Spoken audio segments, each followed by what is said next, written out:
arrivé en 2010, année où il y avait de la neige tous les mois, donc on s'est un peu posé la question de savoir si vraiment le climat était bien adapté à ce que nous voulions faire.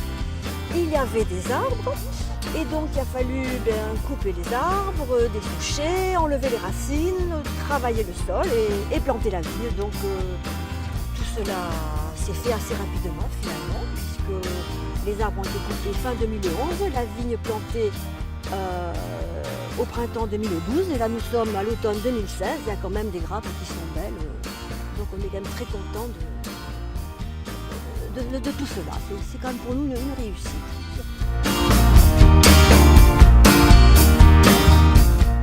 On est très heureux, voire même un petit peu fiers d'avoir, on peut dire, relancé la culture de la vigne à Camont. C'est le renouveau de la vigne, puisqu'il y a toujours eu de la vigne à Camont depuis le haut Moyen-Âge, mais cette vigne n'existe plus que dans les archives.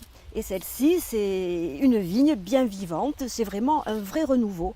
C'est exactement le même travail que pour le raisin de cuve, si ce n'est que, il faut que ce soit bon, mûr, sain, mais en plus il faut que ce soit joli. Alors des grappes comme ça, il faut après s'amuser à fignoler un petit peu, à sortir des choses qui ont été mangées par les oiseaux, des raflés, voilà. Mais autrement, c'est le même travail que faire du raisin de cuve, c'est exactement pareil. Allez, venez, on va même choisir, vous allez presque choisir vos grappes là. Elles sont énormes. Elles sont énormes, elles sont mûres. Regarde, c'est joli ça. Hein, c'est magnifique ça. Bon, ce cépage qui s'appelle l'Exalta est un cépage déjà ancien qui est issu du muscat de Hambourg et de la perlette qui lui est un très vieux cépage. Et il est particulièrement adapté au terroir. Et c'est vrai que parce que le sol alluvionnaire, c'est joli par là, le sol alluvionnaire est très profond. Donc les racines descendent bien, il y a un vent terrible d'ouest en est, ce qui est très bon pour éviter les maladies. Il y a un ensoleillement permanent, donc il y a de jolies couleurs dorées, un arôme très subtil de muscat un peu fleuri, qui commence à être bien apprécié dans le coin. Je disais, on est présent dans les principaux marchés locaux, les AMAP, tout cela au cœur du pays des Pyrénées-Cathares, parmi les meilleurs produits locaux. Et là, c'est vrai qu'on n'a vraiment pas à se plaindre. Il y a eu cette édition du petit livret sur les producteurs des pays des Pyrénées-Cathares, c'est génial, enfin c'est extraordinaire. Oui, et c'est même le site ce matin. Et oui, c'est un très bon support pour nous, c'est génial. On est tous rassemblés. C'est vraiment un très joli outil de travail pour nous et de présentation.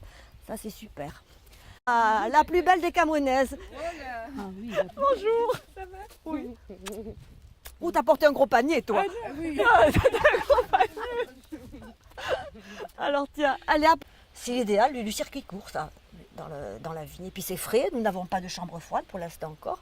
Donc tout est cueilli sur le moment, ou la veille, vraiment s'il y a beaucoup de commandes, pour quand même que ça fait dans de bonnes conditions.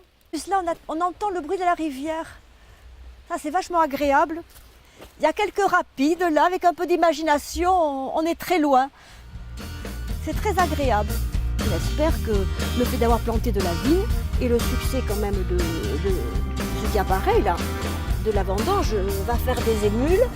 Et pourquoi pas, un jour, nous verrons à nouveau du vin à Camont. Rêvons, c'est possible.